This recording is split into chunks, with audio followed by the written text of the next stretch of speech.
오늘 첫 2026년 첫 수요 예배예요. 오늘 다니엘서 말씀을 좀 정했어요. 전에도 한번 말씀 나눈 적은 있는데요.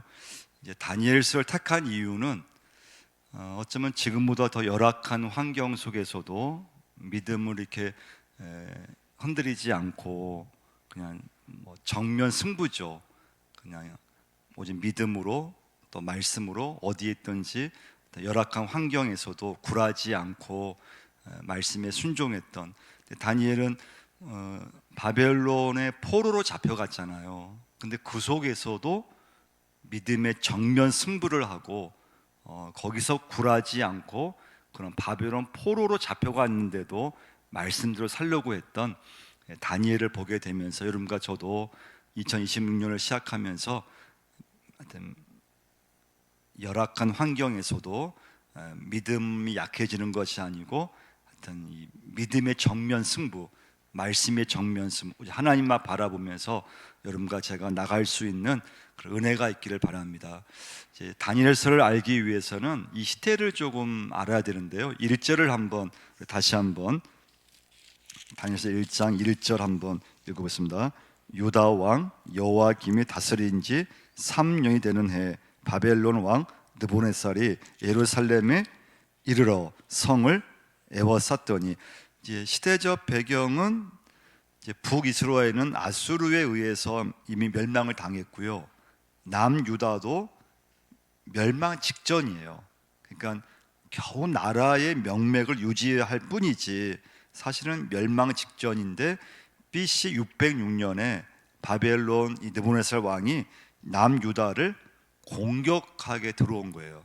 그러니까 이제 남유다는 BC 586년에 멸망을 당하는데, 근데 606년이니까 거의 멸망 직전이라 보시면 돼요.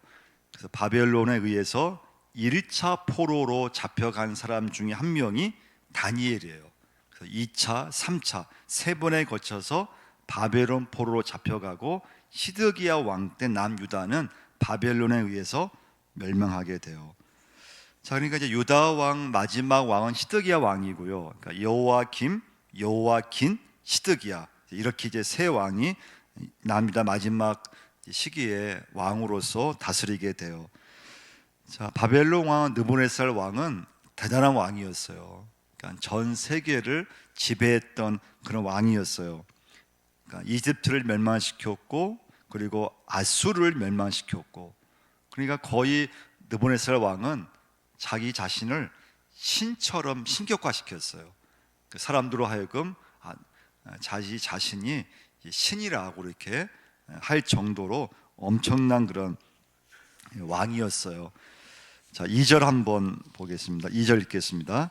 주께서 유다 왕 여호와김과 하나님의 전 그릇 얼마를 그의 손에 넘기심에 그가 그것을 가지고 신할 땅 자기 신들의 신전에 가져다가 그 신들의 보물 창고에 두었더라.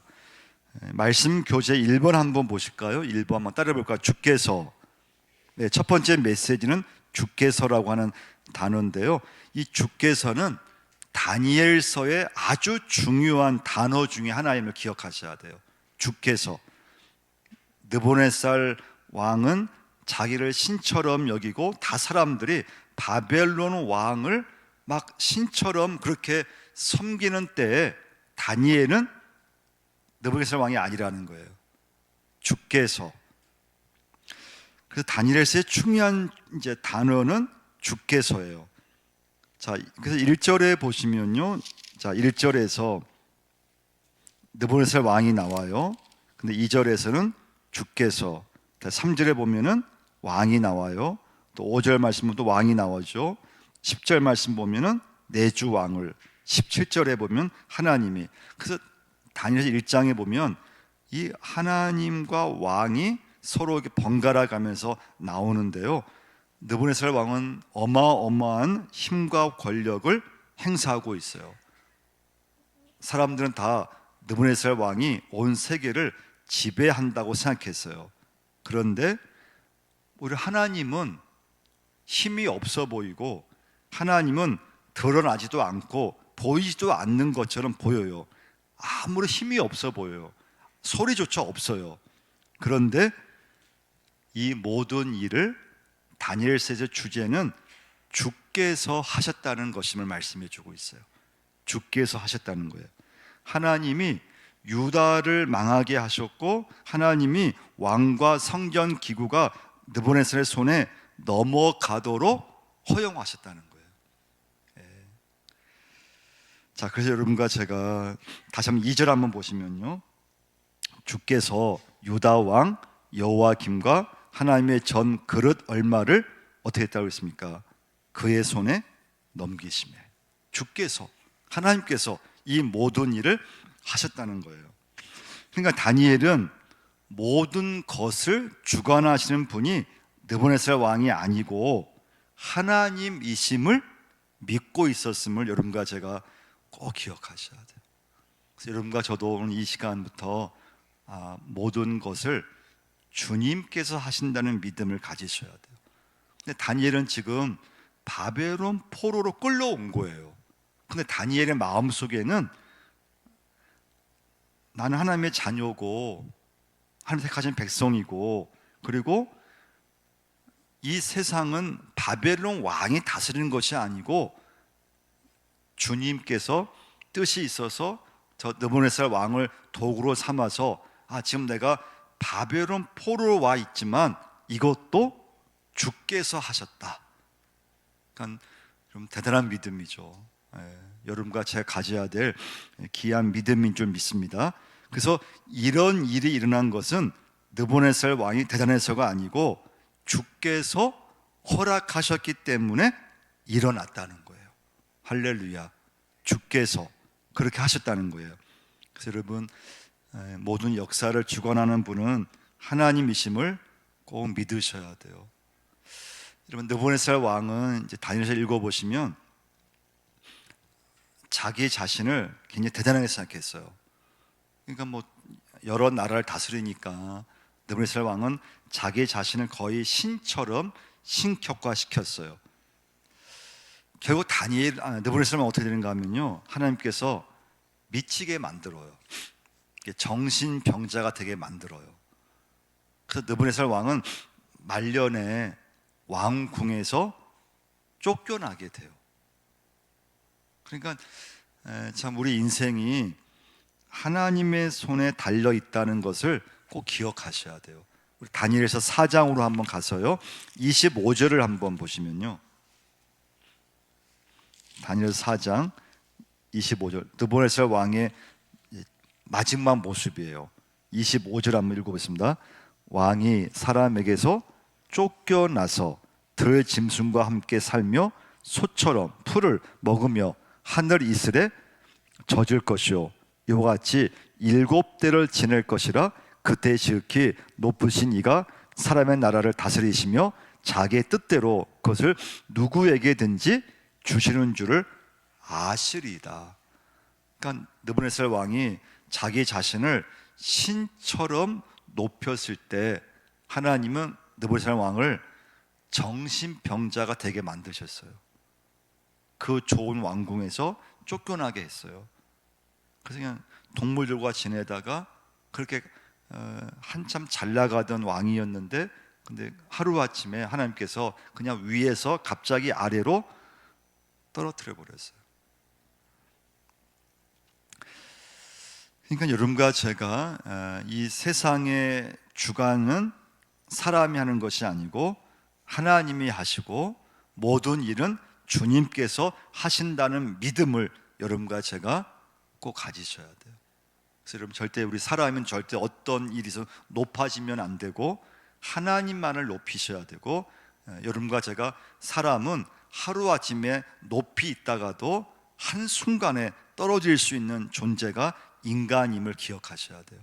두 번째 메시지는요, 자, 말씀 교재 2번 뒷면 보시면요, 뒷장에 보시면 2번 한번 읽어보겠습니다.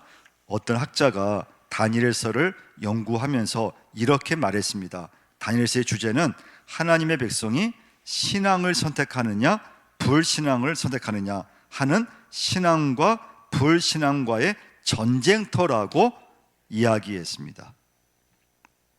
근데 이건 여러분, 다니엘 시대만 해당하는 것이 아니고 오늘 여러분과 저에게, 우리 모두에게 해당되는 말씀임을 기억하셔야 돼요.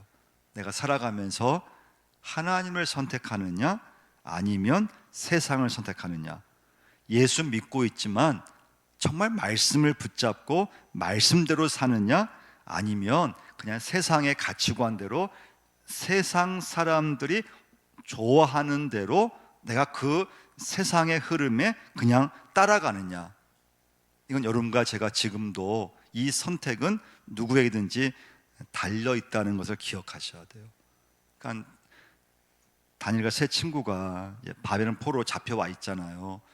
사실은 그냥 그 어떤 시대 흐름에서 그냥 되는 대로 그냥 살면 끝이에요. 근데 다니엘과 세 친구는 바벨론 포로로 끌려갔지만 거기서 그 환경에서도 하나님을 선택하려고 했다는 것이 우리에게 주는 엄청난 도전이에요. 그게 믿음이에요. 그러니까 여러분과 저도 예수 믿고 신앙생활을 한다고 하지만 항상 선택의 그런 기로에 있는 거죠. 내가 정말 하나님을 선택하면서 살고 있는가? 아니면은 예수 믿는다고 하지만 그냥 세상의 방법대로, 그냥 세상에 흘러가는 대로 나도 모르게 그냥 세상의 그런 가치관을 따라서 살고 있지는 않은가. 여러분과 저도 항상 우리의 믿음을 이렇게 점검하셔야 됩니다. 6절과 7절 한번 보시면요, 다니엘 1장 6절 7절 읽겠습니다. 그들 가운데는 유다 자손 곧 다니엘과 하나냐와 미사엘과 아사라가 있었더니 환관장이 그들 이름을 고쳐 다니엘은 벨드사살이라 하고 하나냐는 사드락이라 하고 미사엘은 메삭이라 하고 아사라는 아벤느고라 하였더라. 그러니까 우리나라 일제시대 때 창씨 개명한 것처럼 이제 다니엘과 세 친구들이 이름을 이제 바벨론식 이름으로 바꾸어 버렸어요. 이 바벨론식 이름은 다 바벨론에서 섬기고 있던 이 이방신의 이름하고 이제 같은 거예요. 그러니까 이제 다니엘에게 또 세 친구들에게 이제부터는 이방신을 섬기라, 이 우상을 섬기라고 하는 그런 이제 또 의도가 들어가 있어요. 그러니까 이제 다니엘은 벨드사살로 이름을 바꾸잖아요. 이제 벨은 이방신의 이름이에요. 그러니까 벨의 아들 그런 뜻이에요. 이방인의 아들, 이방신의 아들 그런 뜻이 있고요. 사드락, 락이라고 하는 것도 이방신의 이름이에요. 사드락, 이방신에게 배우라 그런 뜻이 있어요. 메삭, 삭도 이방신 이름이에요. 아벤느고에서 느고도 우상신 이름이에요. 그러니까 이제 다니엘과 세 친구의 원래 이름은 다 하나님과 관련된 이름이에요. 다 신앙적 이름이에요. 하나님을 드러내며 삶을 살라는 뜻에서 다 하나님과 관련된 이름을 지어줬는데, 근데 바벨론식 이름은 다 바벨론에 섬겼던 이 우상과 관련된 이름이에요. 하나님 대신 우상을 섬기라는 뜻이 담겨져 있죠. 이제 너희들은 이제 우상을 섬겨야 될 운명이야, 이런 걸 은근히 강조하는 그런 이제 뜻이 있어요. 자, 이 선택 앞에서 다니엘은 참 과감하게 하나님을 선택하는 걸 보게 돼요. 참 이게 믿음인 줄 믿습니다. 믿음은 열악한 환경에서도 하나님을 선택하게 만드는 건 믿음이에요. 그래서 여러분과 저도 우리보다 훨씬 열악한 환경에서도 하나님을 선택했던 다니엘의 믿음을 보면서 여러분과 저도 어떤 상황에서든 하나님을 선택하고 믿음대로 따라갈 수 있는 믿음의 자녀, 하나님의 백성들이 곧 돼야 될 줄 믿습니다. 세 번째 메시지인데요, 우리 말씀 교재 3번 한번 읽어보겠습니다. 포로된 다니엘을 보면서 누구에게나 바벨론은 있다는 것입니다. 그러니까 이제 오늘 첫 번째 메시지에서 역사는 바벨론 왕 느부갓네살 왕이 역사를 다스리는 것처럼 보이는데, 근데 하나님 말씀은 사람이 아니라는 거예요. 주께서 허락하셨기 때문에 바벨론 왕 느부갓네살이 그렇게 여러 나라를 다스릴 수 있었고 남유다를 멸망시킬 수 있었는데 그것은 바벨론이 한 것이 아니라는 거예요.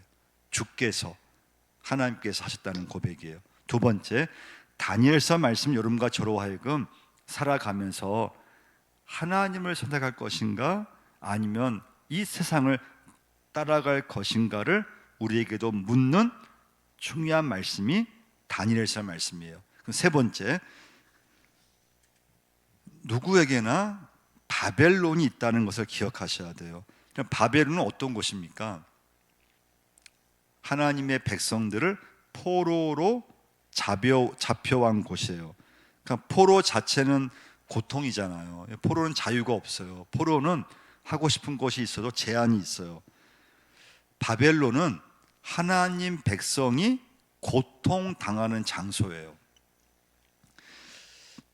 큰 환란이 있는 장소예요. 그동안 누려왔던 모든 것을 다 이렇게 내놓을 수밖에 없는 순식간 눈앞에서 그냥 막 눈앞이 막 캄캄해지고 그런 곳이 바벨론이에요. 그러니까 여러분과 제가 예수 믿고 살아가지만 누구든지 내 인생에서 어느 순간에 바벨론이 있다는 것을 기억하셔야 돼요. 그러니까 축복만 있는 게 아니고 여러분 저 인생에 다니엘이 하루아침에 바벨론 포로로 잡혀갔잖아요. 자유가 없고 내 어떤 집도 아니고 남의 나라에서 눈치를 보면서 자유롭지도 않고 여러분과 제가 살아가면서 예수를 믿고 살아가지만 때로는 바벨론과 같은 몸이 아프면 병원에 입원해 있어야 되고 하고 싶은 게 있어도 할 수가 없어요. 일이 잘 풀리면 일이 잘 되면은 어려움이 없지만 또 뜻대로 안 되고 길이 막히고 또 어떤 결과가 안 좋고 그러면 그곳이 바벨론이라는 곳이에요. 그걸 잘 이기셔야 된다는 거예요. 자, 근데 여기서 이제 문제는 무엇인가 하면 그런 상황에 처해 있으면은 믿음이 크게 흔들린다는 거예요. 좋을 때는 막 기도 응답이 되고 하는 일이 막 축복이 되고 그럴 때는 하나님이 살아계신 것 같고 막 나와 함께 하시는 것 같고 근데 일이 안 되고 막 하는 일마다 꼬이고 그러면 하나님이 안 계신 것 같고 그런 엄청난 막 믿음이 흔들리는 그런 경험을 하게 되는데 여러분 다니엘이 바벨론 포로로 잡혀갔다고 해서 하나님을 의심한다거나 하지 않았음을 기억하셔야 돼요. 더 고백은 주께서 하셨다는 거예요. 예수님께서 이제 세례 받으실 때 하늘 문이 열리고 예수님의 머리 위에 성령의 비둘기같이 임하는 그런 경험을 하셨거든요. 그리고 하나의 음성이 들렸어요. 너는 내 사랑하는 아들이라 내가 너를 기뻐하노라. 근데 예수님은 세례를 받으시고 곧바로 성령께서 예수님을 광야로 몰아내셨어요. 그 광야에서 예수님은 큰 시험을 이제 받게 되죠. 우리 마가복음 한번 찾아보겠습니다. 우리 마가복음 1장 11절을 한번 찾아보시겠습니다. 마가복음 1장 11절부터 13절까지 한번 읽어보겠습니다. 하늘로부터 소리가 나기를 너는 내 사랑하는 아들이라 내가 너를 기뻐하노라 하시니라. 성령이 곧 예수를 광야로 몰아내신지라. 광야에서 40일을 계시면서 사탄에게 시험을 받으시며 들짐승과 함께 계시니 천사들이 수종들더라. 그러니까 예수님이 광야로 이렇게 가셨는데 그게 바벨론과 같은 곳이라고 보시면 돼요. 자, 그런데 예수님이 광야로 가서 사단에게 시험 받을 때 13절 마지막이 중요해요. 뭐라고 했습니까? 천사들이 수종 들었다는 거예요. 광야에서 40일을 계시면 사탄에게 시험을 받으시며 들짐승과 함께 계셨지만 천사들이 수종 들었다는 거예요. 바벨론과 같은 상황에 놓인다 할지라도 하나님은 여러분과 저를 혼자 내버려 두지 않는다는 것을 꼭 믿으셔야 돼요. 하나님은 바벨론에서도 함께 계셨음을 꼭 기억하셔야 돼요. 여러분과 저의 인생이 바벨론에 딱 이렇게 처하게 되면요, 한치 앞이 안 보여요. 진퇴양난이에요. 어떻게 해야 될지, 어떻게 헤쳐나가야 될지, 이게 참 막막할 때가 있잖아요. 근데 그 상황이 바벨론의 상황인데, 근데 여러분과 제가 그런 상황에 있을 때 하나님이 바벨론과 같은 상황에서도 나와 항상 함께 하신다는 믿음을 가지셔야 돼요. 오늘 마지막 메시지예요. 인생의 낭떠러지에서도 하나님은 나와 함께 하신다는 믿음을 갖고 계셔야 돼요. 그게 믿음이에요. 도무지 앞길이 보이지 않는데 하나님은 나와 함께 계심을 여러분과 저는 믿으면서 가셔야 돼요. 그러니까 여러분, 우리 인생이 여러분과 제가 예수를 믿지만 바벨론과 같은 상황에 처할 수 있음을 꼭 기억하셔야 돼요. 근데 그것이 내 믿음을 흔들리고 막 인생이 흔들리고 막막하고 진퇴양난이고 막 앞이 캄캄하고, 근데 우리의 고백은 하나님이 그 바벨론 같은 상황에서도 나와 함께 하신다는 것을 꼭 믿으셔야 돼요. 그래서 우리의 고백은 주께서예요. 주께서 내 인생길을 인도하시고 주께서 모든 일을 이루신다는 믿음을 꼭 가지셔야 돼요.